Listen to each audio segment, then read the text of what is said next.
أعوذ بالله من الشيطان الرجيم. بسم الله الرحمن الرحيم.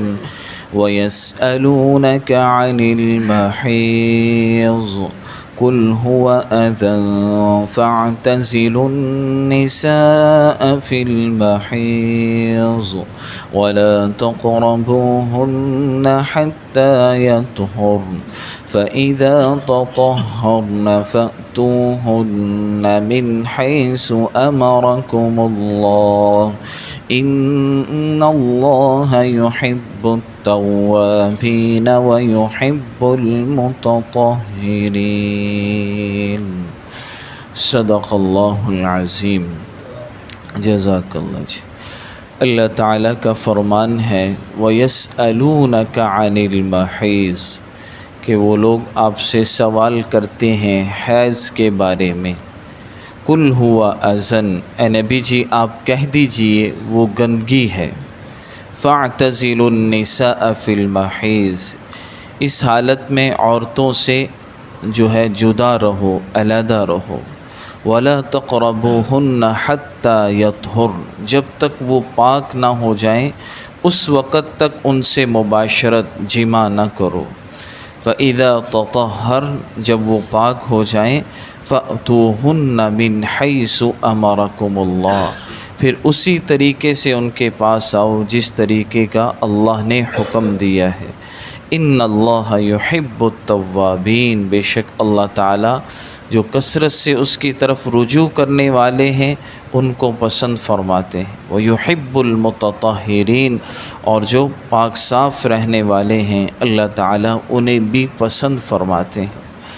پچھلی آیات کے اندر اللہ تعالیٰ نے یہ حکم دیا تھا کہ مسلمان مردوں کا نکاح کافر عورتوں سے اور کافر مردوں کا نکاح مسلمان عورتوں سے جائز نہیں ہے.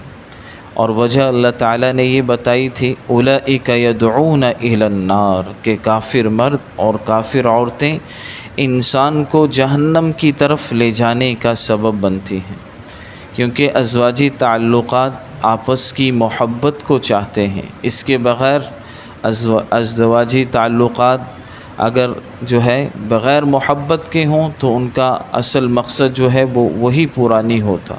اس لیے اللہ تعالیٰ نے یہ فرمایا تھا وَلَا تَنْكِحُوا الْمُشْرِكَاتِ حَتَّى يُؤْمِنْ کہ اے ایمان والے مردو تم جو ہے کافر مشرکہ عورتوں سے نکاح مت کرو جب تک کہ وہ ایمان نہ لے آئیں. اور آگے اللہ نے بڑی عجیب خوبصورت بات بیان فرمائی وَلَأَمَةٌ مُؤْمِنَةٌ خَيْرٌ مِّن مُشْرِكَةٍ کہ یقیناً ایک مومنہ باندھی یہ بہتر ہے کسی بھی مشرکہ عورت سے. خواہ وہ مشرکہ عورت تمہیں مال کی وجہ سے، حسن کی وجہ سے جو ہے اور کسی وجہ سے تمہیں پسند ہی کیوں نہ آ رہی ہے، اس سے بہتر 1000 درجے بہتر ایک مومنہ باندھی ہے. اسی طرح آگے اللہ نے فرمایا وَلَا تُنْكِحُوا الْمُشْرِكِينَ کہ اپنی مسلمان عورتوں کا نکاح بھی جو ہے مشرک مردوں سے نہ کرو حتیٰ یؤمنوا جب تک کہ وہ ایمان نہ لے آئیں.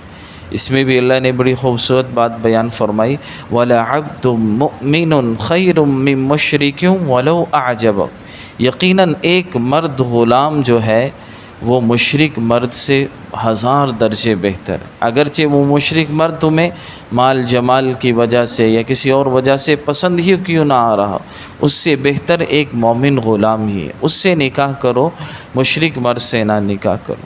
آگے اللہ نے وجہ بھی بیان فرما دی تھی اولئک یدعون الی النار غلط لوگوں کے ساتھ جو ہے ازدواجی تعلقات قائم کرنے کا نقصان کیا ہوگا کہ یہ لوگ انہیں جہنم کی طرف لے جانے کا سبب بن جائیں گے. ظاہر ہے اگر عورت ہے تو ظاہر ہے وہ اپنے شوہر کے ماتحت ہوگی. اسی طرح اگر مرد بھی ہے کسی بری عورت سے شادی کرتا ہے اس کے ساتھ رہے گا اس کا اثر اس پر پڑے گا. تو فرمایا اگر وہ خود درست نہیں ہے، اس کا عقیدہ درست نہیں ہے تو یہ تعلقات جو ہے آپس میں یدعون الی النار یہ جہنم کی طرف لے جانے کا سبب بن جائیں گے. واللہ یدعو الی الجنۃ والمغفرۃ باذنہ اور حالانکہ اللہ تعالیٰ تو تمہیں اپنے حکم سے جنت اور مغفرت کی دعوت دیتے ہیں۔ تو ان آیات سے اور بھی کئی احادیث مبارکہ سے ہمیں یہ بات معلوم ہوتی ہے، نکاح میں بنیاد جو ہے ہمیشہ انسان کو دینداری کو اور اچھے اخلاق کو بنانا چاہیے، یہ حدیث مبارکہ میں ہے۔ اور اسی طرح ایک موقع پر اللہ کے نبی صلی اللہ علیہ وسلم نے فرمایا کہ مسلمانوں اپنے نکاح کے لیے دیندار صالح عورت تلاش کرو، اپنے نکاح کے لیے دیندار صالح عورت تلاش کرنی چاہیے، تاکہ خود اس کے لیے بھی دین میں معین ثابت ہو اور اس کی اولاد کو بھی دیندار ہونے کا موقع میسر آئے۔ جو عورت خود دیندار نہیں ہے وہ کیسے آپ کے لیے دین پر معین ہونے کا ثابت جو ہے وہ بنے گی ذریعہ؟ آپ کی اولاد، ظاہر ہے عورت نے آپ کی اولاد کو جننا ہے، آپ کی نسل کو چلانا ہے۔ اگر آپ کسی ایسی عورت سے شادی کرتے ہیں جو دیندار ہی نہیں ہے اور خوبصورت ہے یا اور حسب نسب والی ہے، مال والی ہے، لیکن دیندار نہیں ہے، تو یقیناً اس میں جو ہے آپ کا جو ہے دین، آپ کے بچوں کا، آپ کا دین سے دوری کا یہ ذریعہ بن سکتی ہے۔ ایک موقع پر حضرت ابو ہریرہ رضی اللہ تعالی عنہ نے حضور صلی اللہ علیہ وسلم سے سوال کیا تھا، یا رسول اللہ کیسی عورت سے شادی کرنی چاہیے؟ تو اللہ کے نبی صلی اللہ علیہ وسلم نے اس سوال کا جواب بڑی تفصیل سے دیا۔ آپ نے فرمایا تنکح المرأة لأربع، کہ عورت سے 4 وجہوں سے شادی کی جاتی ہے۔ فرمایا لمالہا، بعض لوگ عورت سے شادی صرف اس کے مال کی وجہ سے رشتہ کرتے ہیں کہ یہ مالدار ہے اس وجہ سے رشتہ کر لو، تو حضور نے فرمایا کہ مال تو ختم ہو جاتا ہے، جو ہے دولت کا کوئی وہ اعتبار نہیں ہے، آج آدمی کے پاس ہے کل پتہ نہیں حالات کیسے ہو جائیں، اس لیے فرمایا مال کی وجہ سے شادی نہ کرو، مال تو چلا جاتا ہے۔ اسی طرح پھر آپ نے فرمایا ولی حسبیہا، بعض لوگ جو ہے حسب نسب کی وجہ سے کہ یہ بڑا خاندان ہے جو ہے اس وجہ سے شادی کرتے ہیں، فرمایا اس کی وجہ سے بھی شادی نہ کرو، اس کی بھی کوئی حیثیت نہیں۔ اگر عورت آپ کی فرما برداری نہیں ہے، آپ کے ساتھ جو ہے وہ اچھے اخلاق سے پیش نہیں آ رہی، تو اس حسب نسب کا، بڑے خاندان ہونے کا آپ کو کیا فائدہ؟ تیسری بات آپ نے فرمائی ولی حسنہا، بعض لوگ جو شادی کرتے ہیں وہ حسن کی وجہ سے کرتے ہیں، خوبصورتی کی وجہ سے کرتے ہیں۔ آپ نے فرمایا کہ یہ بھی کوئی جو ہے اچھی بات نہیں ہے، صرف جو ہے شکل تو پہلی دن دیکھی جاتی ہے، اس کے بعد تو ساری انسان کی جو ہے عورت کی عقل ہی دیکھی جاتی ہے کہ عورت کتنی عقل سے کام لیتی، اس لیے آپ نے فرمایا کہ حسن کی وجہ سے شادی نہ کرو، اس کو جو ہے معیار نہ بناؤ۔ پھر آپ نے چوتھی بات فرمائی ولی دینہا، بعض لوگ دین کی وجہ سے شادی کرتے ہیں، پھر آپ نے حکم دیا فاظفر بذات الدین، ایمان والوں کو چاہیے کہ وہ ہمیشہ دین داری کو دیکھ کر شادی کریں، دین کو معیار بنائیں۔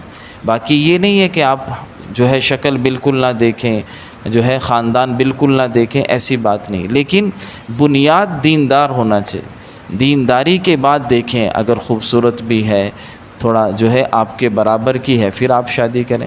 لیکن جیسے آج کل کیا کرتے ہیں لوگ، صرف یہ پوچھتے ہیں کہ بچہ کرتا کیا ہے، اپنا گھر ہونا چاہیے، بس رشتہ کر دیتے ہیں، یہ نہیں دیکھتے کہ بچہ دیندار بھی ہے کہ نہیں، عورت دیندار بھی ہے کہ نہیں، اچھے اخلاق والی بھی ہے کہ نہیں، اس کو دیکھنا چاہیے۔ سب سے پہلے دین کو دیکھیں، اچھے اخلاق کو دیکھیں۔ اگر جو ہے اللہ کے نبی صلی اللہ علیہ وسلم نے فرمایا اگر کہیں سے بھی تمہیں ایسے رشتے کی تمہارے بچے اور بچی کے لیے پیغام آ جائے، اذا خطب احدکم ممن ترضون دینہ وخلقہ، جس کے دین اور اخلاق پر تم راضی ہو، تو فرمایا پھر تم وہاں شادی کر دو۔ پھر جو ہے اگر تم شادی نہیں کرو گے تو یہ تمہارے لیے جو ہے تکن فساد عریض، جو ہے عالم میں ایک فساد برپا ہونے کا ذریعہ بنے گا۔ تو بہرحال یہی ہمیں جو ہے ہمارا دین سکھاتا ہے کہ ہمیں ہمیشہ دین کو دیکھ کر اور جو ہے اچھے اخلاق کو دیکھ کر شادی کرنی چاہیے۔ اللہ کے نبی کا فرمان ہے الدنیا کلھا متاع، یہ دنیا سارا کا سارا ساز و سامان ہے، برتنے کی چیز ہے۔ فرمایا وخیر متاعها المرأة الصالحہ، فرمایا سب سے بہترین دنیا کا سامان وہ نیک عورت کا مل جانا ہے۔ اگر نیک عورت تمہیں مل گئی تو سمجھو سب سے بہترین دنیا کا ساز و سامان مل گیا۔ اسی اللہ کے نبی نے فرمایا تزوج الودود الولود، ایسی عورت سے شادی کرو جو محبت کرنے والی ہو اور بچے زیادہ جننے والی ہو۔ فإنی مکاثر بکم الامم، کل قیامت کے دن میں تمہاری کثرت کی وجہ سے فخر کروں گا کہ میری امت کی تعداد زیادہ ہے۔ تو بہرحال شادی کے اندر اسلامی احکامات یہی ہیں کہ دین کو دیکھ کر، چاہے لڑکا ہے آپ نے داماد تلاش کرنا ہے یا بہو تلاش کرنی ہے، ہمیشہ دین کو دیکھ کر جو ہے شادی کریں۔ اور یہ بھی شادی کے اندر ہے، شادی میں جیسے فرماتے ہیں 3 چیزیں، شادی، سادی اور جلدی۔ جتنا ہو سکے زیادہ خرچہ، جیسے آج کل بہت ساری فضول رسومات چل پڑی ہیں، ایسی رسومات کہ جو ہے بہت مشکل ہو گیا شادی کرنا، ایسا نہیں کرنا چاہیے، بلکہ جتنا ہو سکے شادی میں کم خرچ۔ اللہ کے نبی کا فرمان ہے ان اعظم النکاح برکتاً ایسر مؤونہ، سب سے بہترین نکاح وہ ہے جس میں خرچہ کم کیا جائے۔ ایسا نہیں کہ فضول رسومات، ساری زندگی کماتے ہیں بچوں کی شادیوں کے لیے، پھر شادیوں پر سب کچھ اجاڑ دیتے ہیں، اور کہاں لگاتے ہیں؟ غلط کاموں میں، گانے بجانے پر، دکھلاوے کے لیے۔ ایسا نہیں ہونا چاہیے شریعت کے اندر۔ شریعت کے اندر یہ ہے نکاح کرو، اس کے بعد لڑکا ہے تو ولیمہ کرو، اس کی اجازت ہے، یہ سنت عمل ہے، ولیمہ کرنا چاہیے جتنا انسان کو اس کی حیثیت ہے۔ تو بہرحال شادی سادی اور جلدی کرنی چاہیے، بچوں کی شادیوں میں تاخیر نہیں کرنی چاہیے۔ اللہ کے نبی صلی اللہ علیہ وسلم نے ایک موقع پر فرمایا یا معشر الشباب، کہ اے نوجوانوں کی جماعت، من استطاع منکم الباء فلیتزوج، کہ جو بھی تم میں سے شادی کی طاقت رکھتا ہے اسے چاہیے کہ جلدی شادی کرے۔ من استطاع، پھر اس لیے آپ نے فرمایا اس لیے کہ جلدی شادی کا ہونا فإنہ اغض للبصر، یہ بد نظری سے بچنے کا ذریعہ ہے، زنا سے بچنے کا ذریعہ۔ اس لیے جب بچے بالغ ہو جائیں تو بچی بالغ ہو جائے تو پھر کوشش کرنی چاہیے جلدی ان کی شادی کرنی۔ آپ نے فرمایا اگر کوئی بچہ بالغ ہو گیا اور والدین نے جو ہے وہ حیثیت رکھتے تھے، طاقت رکھتے تھے، شادی کر سکتے تھے، لیکن انہوں نے نہیں کی، کوئی معقول عذر نہیں تھا تاخیر کا، پھر بچے یا بچی کسی گناہ میں مبتلا ہو گئے، فرمایا جیسے اس کا گناہ جو ہے بچے اور بچی پر آئے گا، اسی طرح اس کے والدین پر بھی اس کا گناہ آئے گا۔ تو اس لیے شادی جو ہے جلدی اپنے بچوں کی کرنی چاہیے، اور شادی میں ہمیشہ معیار دین کو بنانا چاہیے اور سنت کے مطابق، شریعت کے مطابق شادی کرنی چاہیے۔ رسم و رواج، گانے بجانے، یہ چیزیں ان سے ہمیں بچنا چاہیے۔ اللہ تعالی ہم سب کو عمل کی توفیق